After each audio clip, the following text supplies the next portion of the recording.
दोस्तों, स्वागत है आपका स्पूकी टीवी हिंदी में।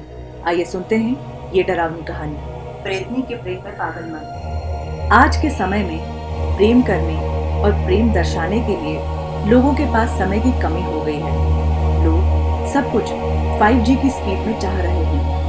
खैर, ये कहानी है धैर्यवान और गहन स्वभाव वाले अनंत की। उम्र कोई 20 की होगी, दुबला पतला और पढ़ने में ठीक ठाक।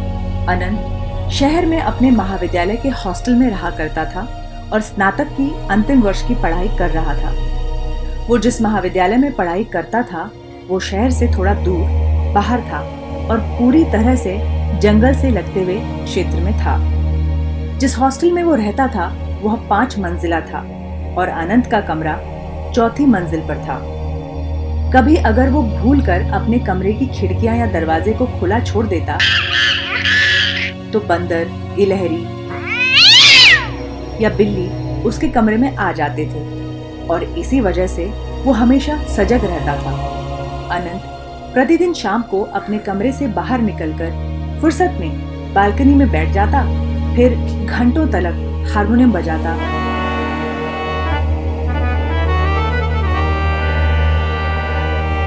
और सरगम या कोई राग गुनगुनाता।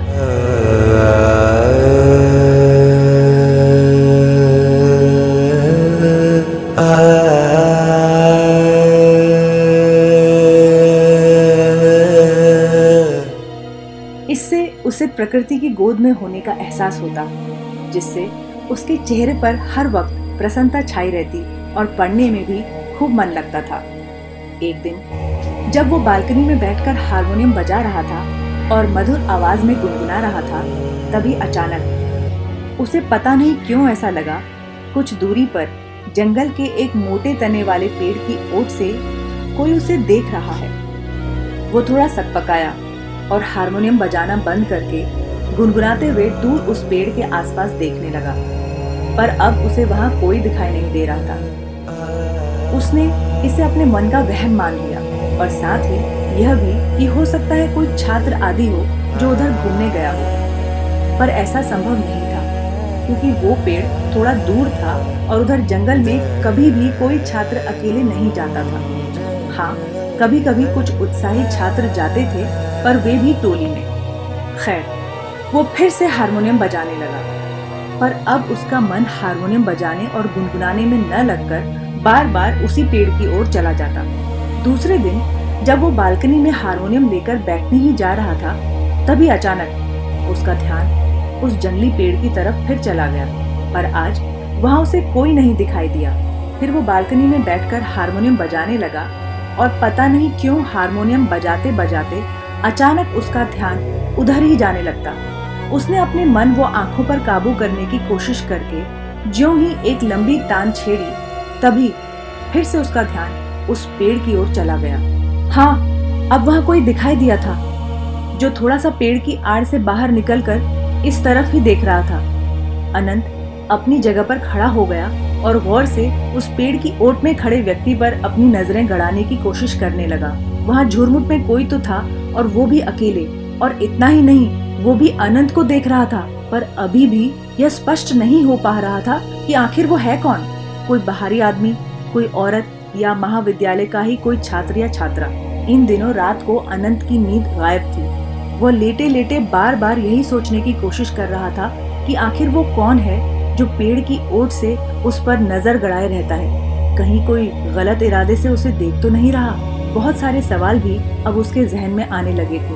खैर, रात पंखे को देखकर कटी, लेकिन कैसे भी कर सुबह उसे हल्की सी नींद आ गई। फिर लगभग 6 बजे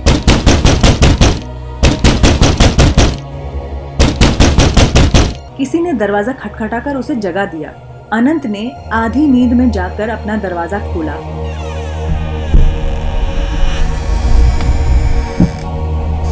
और देखा तो वहां कोई नहीं था। फिर एकदम से उसके बगल के कमरे में रहने वाले छात्र ने आकर उससे कुछ मांगा, जो अनंत ने उसे दे दिया।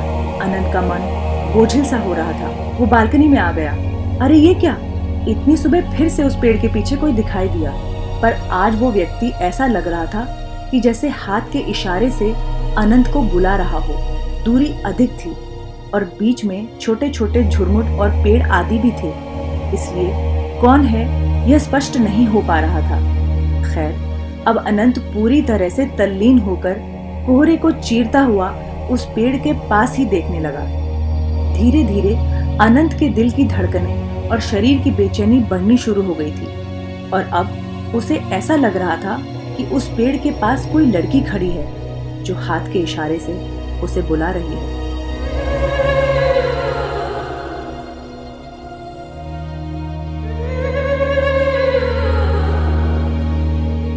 अनंत को पता नहीं अब क्या होने लगा था। उसके दिमाग ने काम करना बंद कर दिया था। वो क्या करे क्या ना करे ये काबू अब उसके बस में नहीं था। अचानक अनंत को आभास हुआ कि वो यहाँ से आराम से कूदकर उस लड़की के पास जा सकता है। उसकी मानसिकता इतनी भ्रमित हो गई थी कि उसने आव देखा ना ताव और अचानक चौथे मंजिल की बालकनी से छलांग लगा दी। छलांग लगाते ही उसे ऐसा लगा कि दूर पेड़ के पास खड़ी वो लड़की अब उड़कर उसके पास आ गई है। फिर वो अनंत का हाथ पकड़कर उसी पेड़ के पास लेकर चली गई। यह सब इतनी जल्दी हुआ कि अनंत कुछ भी समझ नहीं पाया। पेड़ के पास जाकर अनंत एक बिछड़े हुए प्रेमी की तरह गुनगुनाने लगा।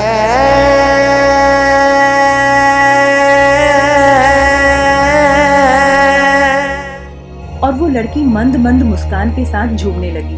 अनंत पूरी तरह से खोया हुआ था। उसे कुछ भी पता नहीं चल रहा था वो कौन है, कहाँ से आया है और क्या कर रहा है। खैर, अनंत को कूदते हुए उसके बगल वाले कमरे के लड़के ने देख लिया था, जो नहाने के बाद तौलिया डालने के लिए अपने कमरे से बाहर आया था। अब वो लड़का बेहोश हालत में था, क्योंकि उसने कूदने के बाद अनंत को उड़कर उस पेड़ के पास जाता देखा था। उसे अपनी आंखों पर विश्वास नहीं हो रहा था, क्योंकि उसने जो देखा था वो बस काल्पनिकता में ही संभव था। अब उसने हिम्मत करके आसपास के कमरों के छात्रों को ये बात बताई और फिर उन छात्रों ने एक चपरासी को लेकर उस पेड़ के पास जाने का निश्चय किया। उस पेड़ के पास पहुंचकर छात्रों ने देखा कि अनंत बड़े खुश मन से गाए जा रहा था।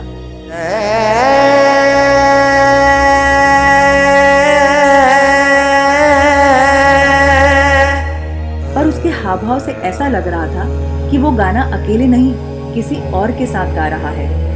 छात्रों को वहां देखकर भी अनंत पर कोई असर नहीं हुआ। वो सबसे बेखबर गाए जा रहा था। अंत में उसके कमरे के बगल वाले लड़के ने उसे पकड़कर झकझोरना चाहा, पर फिर भी अनंत अनजान था कि वहां जंगल में अब ये छात्र आदि भी हैं। फिर अचानक अनंत का गाना बंद हो गया और वो तेज आवाज में चिल्लाया, कहाँ गई तुम? देखो, आंख मिचोली ना खेलो, मेरे सामने आओ। इसके बाद एक दो और छात्रों ने अनंत को पकड़कर वहां बैठाने की कोशिश की, लेकिन अनंत तो बस चिल्लाए जा रहा था, कहाँ गई तुम? कहाँ खो गई तुम? अचानक चपरासी ने वहीं किसी पौधे के एक दो पत्तों को तोड़कर मसला और उसे अनंत को सुंघा दिया। अनंत को बहुत ही जोर की छींक आई और वो अब होश में आने लगा था। वो कौन है अब उसे इसका एहसास हो चुका था। उसे वहां अपने को पाकर बहुत हैरानी हुई। फिर उन छात्रों से पूछने लगा कि हम लोग यहाँ कब आ गए? मैं तो अपनी बालकनी में था, फिर यहाँ कैसे? फिर उसे थोड़ा सा याद आया कि वो तो बालकनी से कूदा था और कोई लड़की उसे यहाँ लाई थी। अनंत अब गंभीर था, उसने आगे कुछ नहीं कहा। खैर, छात्रों ने उसे चलने के लिए कहा और साथ ही यह भी बताया कि बस ऐसे ही आ गए थे हम सब। उसका पड़ोसी छात्र बोला, तुमने ही तो चलने के लिए कहा था। फिर बाकी छात्रों ने उसे बातों में उलझा दिया और उसके प्रश्नों का जवाब ठीक से न देकर घुमा दिया। अब सभी छात्र और अनंत आपस में कुछ छुपा रहे थे। अनंत उन छात्रों के साथ हॉस्टल में आ तो गया था, लेकिन अपना मन जंगल में छोड़कर सभी घंटों तलक बैठे रहे। कोई पढ़ने नहीं गया। चपरासी भी अनंत के कमरे में ही बैठा था। वो कुछ कहना चाह रहा था, पर कह नहीं पा रहा था। अंत में वो अपने आप को रोक नहीं पाया और वहां बैठे सभी छात्रों से कहा कि उस पेड़ के पास कोई नहीं जाना। वहां एक लड़की की आत्मा रहती है। वो आत्मा कभी उसके सामने तो नहीं आई, ना कभी उसने उसका कुछ बुरा किया, पर आत्मा है जरूर। इसका उसे कई बार आभास हो चुका है। ये सुनकर सभी एक खामोश सोच में डूब गए और अनंत की आंखें भर आई, जैसे उसका कुछ जंगल में छूट गया हो। अनंत मन से उस आत्मा से अपना जुड़ाव महसूस कर रहा था।